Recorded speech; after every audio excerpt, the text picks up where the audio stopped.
In today's video, I'm going to show you how to log into Udemy without using an OTP.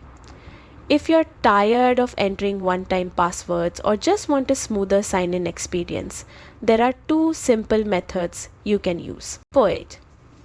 First, open your preferred web browser and search for Udemy.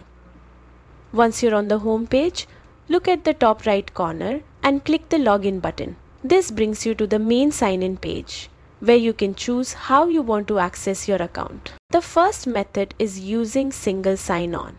If you prefer using services like Google, simply select that option.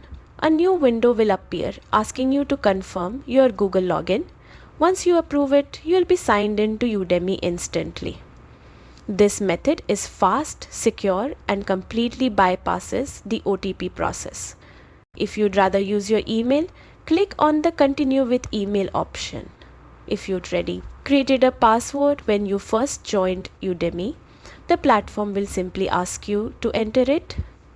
Type in your password, click Continue, and you'll log in right away. Now here's an important tip. If you originally signed up using an OTP and never set a password, you can fix that. After logging in once with OTP or single sign-on, go to your account settings. Inside your settings, look for the option to update your password. Create a strong new password and save it.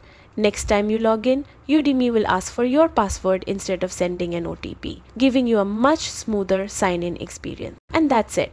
You now know two easy ways to log into Udemy without using an OTP, either through single sign-on or by using a password you set yourself.